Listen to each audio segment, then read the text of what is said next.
Hello, How are you? Very well, thank you. Good, good. My booster seat. So sweet.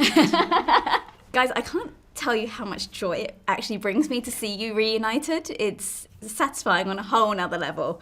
These characters are some of the most iconic in film. How much have they kind of shaped your lives as such? Because I know you've been away, but Sarah Connor is still one of the most iconic characters that film has ever seen. It is actually nice to have done something years ago that will outlive me, other than my children, having my children. You know, it really does feel good to just know that you've done at least one thing that will go on. Yeah. In terms of, you know, one thing that I've created. So I'm very attached to Sarah Connor and very grateful. Didn't really see myself ever coming back to have another go. But we're so glad you did. Thank you. So glad you did. I'm sure you are as well, Annie, right? I feel very fortunate that I have become part of such a huge franchise.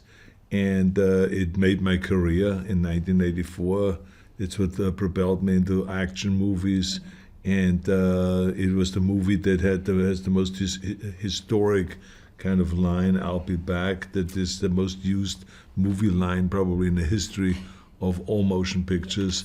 I mean, there's statues, in places all over the world that are of Terminator and all kinds. I mean, it's really crazy, and that you get invited to Comic-Con because of this character, and so it's really has become bigger than life, this whole thing. So for me to be involved now, here's the 5th Terminator that I've ever been involved with. It's really amazing. And Linda, do you watch the previous Terminators even though you weren't in them? Did you always keep up with the kind of franchise? Except for the last one, Genesis, which I have promised myself, any minute. Okay. I just didn't get to it. But, I wanted the franchise to do well because it's something that I began, and I don't have any attachment to only mine being good. It's something that we launched, but this one's going to be great. And how does it feel kind of seeing these new actors coming in and playing kind of your equivalents, right, from what your original roles were in the 1984 version? Mackenzie and Natalia. How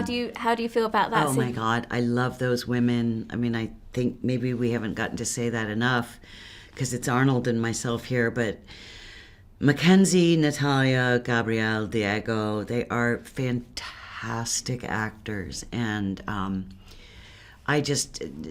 Natalia and Mackenzie are my dream team. Mm-hmm. So the fact that I was flanked by these amazing, talented, fierce, committed women absolutely was the greatest experience in my acting career. Couldn't have anything else anyway. If you've got a character like Sarah Connor, that's what you need, and to follow in your footsteps. Mm-hmm. And Gabriel, I mean, as you said, Gabriel was an absolute jewel, and he did an unbelievable job because he kind of had to live up to a certain standard like of Robert Patrick, in Terminator 2. Yeah. Because Robert Patrick came in and put a whole different spin of another Terminator, being faster and having other abilities. So he was under a lot of pressure, never needless to say, and he pulled it off, and he was very smart to train really hard, to build his body, and of course he was a brilliant actor anyway. Yeah, and Annie, I have to ask before I go, do you have as much of an interest in home decor and drapes as your character does in this film? Yes. He does, actually. I do. I'm a very kind of artsy. I paint also, and I love things like that. Yes, as a matter of fact, that lines when you hear me talking about polka dots and all this stuff, I made up this stuff. Yeah. Well, I particularly loved that, so that's great, guys. I'm so glad you're back together. Thank you. It's wonderful. Thank you. Thank you very much. Have a good day. Let's stop in the school at home.